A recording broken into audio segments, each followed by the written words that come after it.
میرے بھائی گئے ہوئے تھے حج کرنے کے لیے، تو میں ایئرپورٹ پہ ان کو ریسیو کرنے کے لیے کھڑا تھا، تو میرے ایک استاد محترم بھی اپنے کسی عزیز کو لینے کے لیے کھڑے تھے، تو وہ ایسے ہی انتظار میں کھڑے تھے، مجھ سے پوچھتے ہیں آپ نے حج کیا ہوا؟ میں نے کہا نہیں۔ تو مجھے کہتے ہیں کہ لوگ سمجھتے ہیں کہ حج پیسے سے ہوتا ہے، حج پیسے سے نہیں ہوتا، حج ارادے سے ہوتا ہے۔ کیا بات؟ اور نیت سے ہوتا ہے۔ آپ ابھی حج کا ارادہ کریں۔ میں نے کہا کہ جی میں ارادہ کرتا ہوں کہ میں انشاءاللہ اگلے سال حج پہ جاؤں گا۔ تو مجھے کہتے ہیں کہ اگلے سال نہیں، اسی سال۔ کیا بات ہے؟ تو میں نے کہا اسی سال کا تو ہو گیا ہے شیخ، اگلے سال ہی آئے گا حج اس کے لیے۔ تو یوں میں نے ارادہ کر لیا۔ انہوں نے مجھے کہا کہ آپ ایسے کریں کہ آپ کے پاس چاہے 10 روپے ہیں چاہے 20 روپے ہیں، آپ اس کو اکٹھا کرنا شروع کریں اور باقی وسائل اللہ تعالیٰ خود مہیا کر دے گا۔ اور ایسے ہی ہوا۔ میں اس کے بعد ان کے کہنے کے مطابق میں نے جوڑ جمع شروع کیا، اللہ تعالیٰ نے وسائل دے دیے۔ ارادہ کر کے اپنے کوشش شروع کر دے، باقی معاملات اللہ کے پاس۔ دوسرا یہ جو کیفیت کی بات آپ کر رہے تھے، میرا خیال ہے کہ یہ ہر ایک کی کیفیت جو ہے وہ الگ ہے، اور اس کو بیان نہیں کیا جا سکتا علمی طور پر اور روحانی طور پر۔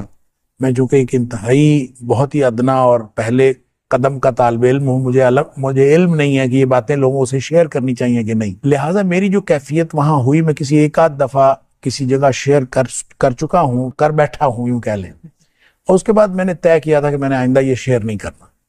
تو اس میں ایک پہلو بہرحال ایسا ہے جو لوگوں کے لیے اس کے اندر ترغیب کی بات ہو سکتی ہے، اس لیے میں اس کو ضرور اس میں شامل کرنا چاہوں گا۔ وہ میرا تجربہ اس طرح سے ہوا کہ ہم لوگ حج پہ گئے اور حج کیا، پہلی دفعہ میں گیا تھا، تو ہم تقریباً 30 دن جو ہے، وہ 40 دن کا پیکج ہوتا ہے، تو 30 دن ہم مکہ مکرمہ میں ہی رہے۔ تو ویسے تو حج کے اندر پیکج یہ شامل تھا کہ وہ حج سے پہلے مدینہ منورہ جانا تھا اور واپس آنا تھا، لیکن ان کی کوئی ایڈجسٹمنٹ میں کوئی مسئلہ ہو گیا، تو جس کی وجہ سے ہم حج کے بعد ہم مدینہ منورہ گئے، تو سب لوگ یہی کہہ رہے تھے کہ ساری مشقت ادھر ہی ہوتی ہے مکہ مکرمہ میں، اب وہاں تو جا کے آرام کرنا ہے اور کچھ نہیں ہے، کوئی مسئلہ نہیں۔ تو میں نے کہا کہ ٹھیک ہے، اگر یعنی یہ کیفیت تھی، لیکن جب تو پہلا دن تھا، میں مسجد نبوی میں بیٹھا ہوا، میں یہ سوچ رہا تھا کہ نبی کریم صلی اللہ علیہ وسلم کے شہر میں آئے ہیں، تحفہ کوئی ہدیہ نبی کریم صلی اللہ علیہ وسلم کو پیش کرنا چاہیے، تو کیا میں تو کچھ بھی نہیں لے کے آیا۔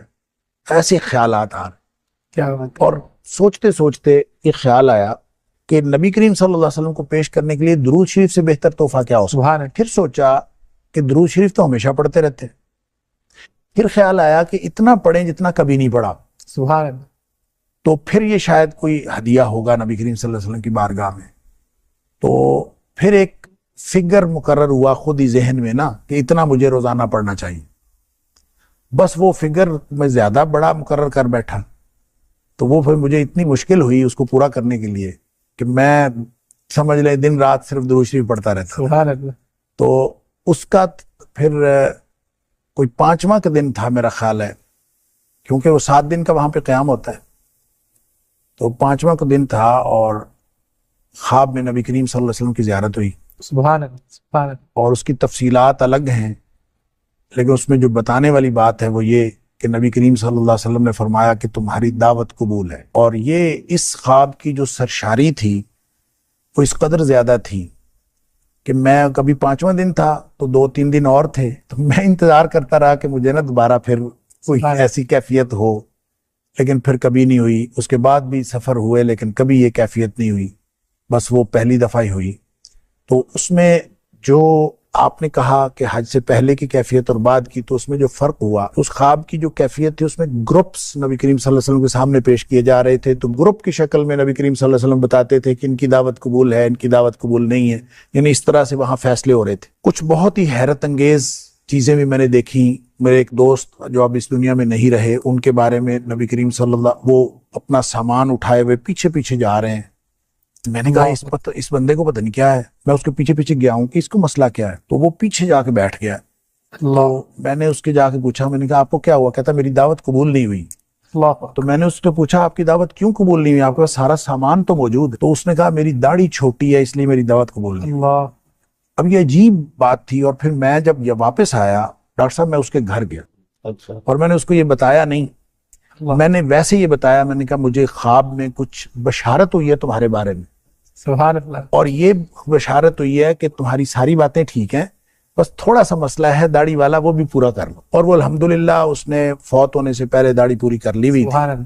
اللہ تعالیٰ اس کی قبول فرمائے. لیکن میں یہ کہہ رہا ہوں کہ ان کیفیات میں جب ہمارا گروپ پیش ہوا نا، تو اس گروپ کو انہوں نے، نبی کریم صلی اللہ علیہ وسلم نے یوں فرمایا کہ ان کی دعوت قبول ہے. تو سبحان اللہ. ہم سب خوشی مبارک سب کچھ. لیکن ہم جب جانے لگے ہیں تو پھر پیچھے سے آواز پڑی، ہم دوبارہ پھر آئے ہیں، اور پھر یہ حکم ہوا ہے کہ آپ لوگ ایک دعوت اور کریں.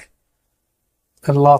اچھا، یہ جو تھی اس پورے گروپ کے اندر بہت خوشی کی لہر دوڑ گئی کہ یہ کوئی خاص ہمیں حکم ہوا ہے. کہ دوسری، میں نے اس کو یہ سمجھا کہ ہم جو دین کا کام کر رہے ہیں وہ بہت تھوڑا ہے، ہمیں اس کو کم از کم دگنا کرو. جو حج سے پہلے کی کیفیت ہے اور حج کے بعد کی کیفیت میں سمجھتا ہوں وہ یہ ہے کہ میں نے اپنی ذمہ داری یہ سمجھی کہ نبی کریم صلی اللہ علیہ وسلم ہم سے جو تقاضا کرتے ہیں وہ اس سے کہیں زیادہ ہے، ہمیں اور زیادہ کام کرنا چاہیے.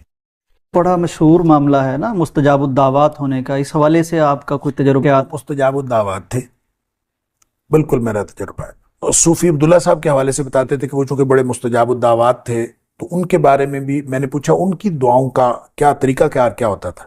وہ کہتا ہے وہ نا دعائیں بڑی مانگتے تھے بڑی عجیب طریقے سے. تو ربوبیت کی آیات پڑھتے جاتے تھے، جس میں اللہ تعالیٰ کی عطا کا ذکر ہے وہ شروع کر دیتے تھے، اور مختلف جگہوں سے آیات جو ان کو یاد ہوتی تھی پڑھتے جاتے. اچھا، آیات پڑھنے کے بعد پھر وہ یوں نہیں کہتے تھے کہ یا اللہ یہ دے دے اور یا اللہ یہ دے دے. دعا کروانے والا جو ہے نا اس کو کہتے تھے چلو بھئی یہ بھی گل ہو گئی، چلو بھئی یہ بھی گل ہو گئی. وہ کہتے ہیں مثلا ایک بندے نے خبر سنا دیتے. ہاں جی، ایک بندے نے جو ہے اس نے کہا جی آپ دعا کریں اللہ تعالیٰ بیٹا عطا کرے. یہ صوفی عبداللہ صاحب کی بات ہو رہی یہ صوفی عبداللہ صاحب کی بات جو مجھے صوفی عائشہ صاحب نے بتائی. بالکل.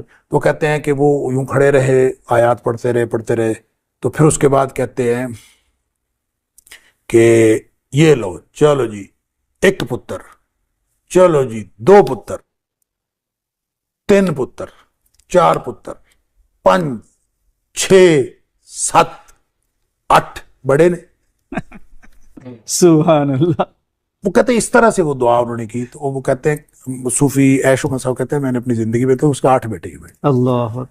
اچھا، خود انہوں نے مجھے اپنے دعاؤں کے بارے میں بتایا. ایک تو وہ ذکر بہت کرتے تھے، اور بعض اذکار انہوں نے مجھے بتایا، میرے ساتھ شیئر کیے، سورہ فاتحہ، آیت الکرسی، بہت زیادہ. اچھا، وہ جو کثرت کرتے تھے نا اس کا آپ یہ اندازہ کر لیں کہ ایک دفعہ وہ کہتے ہیں کہ میں نے اللہ سے دعا کی یا اللہ میری یہ دعا قبول کر لے، میں 1000 روزے رکھوں گا. اچھا، اللہ اکبر. آپ اندازہ کریں اس طرح کو کرتا ہے. ہاں بہت اور مشکل. پھر وہ کہتے ہیں میں نے رکھے. اچھا، میں حیران حضرت 1000 روزے 3 سال بنتے ہیں. تو کہتے کوئی نہیں، وہ میں روز رکھ لیتا تھا، الحمدللہ روزہ رکھ لیتا تھا، روزانہ ہی رکھ لیتا تھا. سبحان. وہ کوئی نہیں، الحمدللہ کچھ بھی نہیں ہوا مجھے، میں ٹھیک 1000 روزے رکھ لیے. اب دیکھیں جو بندہ 1000 روزے رکھے گا، اور پھر وہ کہتے تھے اللہ کے رسول صلی اللہ علیہ وسلم نے فرمایا کہ جو دعوت الصائم ہے نا وہ رد نہیں کی جاتی. روزے دار کی دعا. وہ کہتے ہیں آپ روزہ رکھ کے تو دعا کر لیں، پھر رد نہیں کی جاتی جب گارنٹی ہے نبی پاک صلی اللہ علیہ وسلم نے دی. ڈاکٹر صاحب بہت شکریہ آپ کا. ناظرین، یہ اللہ والوں کی باتیں ہیں، اللہ سے تعلق کی باتیں ہیں. ایک بریک، ایک پروگرام کیا، اس پہ تو زندگیاں بیت جائیں جب ہم اللہ والوں کی باتیں کریں اور اللہ تعالیٰ کی عطا کی بات کریں، اس کی دینے کی بات کریں، اور بندوں سے تعلق اور محبت کی بات کریں. واقعتاً آدمی اشاش کر اٹھتا ہے کہ کس طرح ایک شخص 1000 روزے کی بات کرتا ہے، اور 10 پارے وہ نوافل میں پڑھ دیتے تھے. اور اللہ سے جب ایسا تعلق بن جائے تو پھر تو پیارے پیغمبر کی حدیث بھی ہے کہ اللہ تعالیٰ وہ جو بندہ کہتا جاتا ہے اللہ کرتا جاتا ہے. پروگرام کے آخر میں ہم دعا کرتے ہیں کہ اللہ تعالیٰ ہمارے اس بزرگ کی قبر منور فرمائے، جنت میں ان کے درجات بلند فرمائے.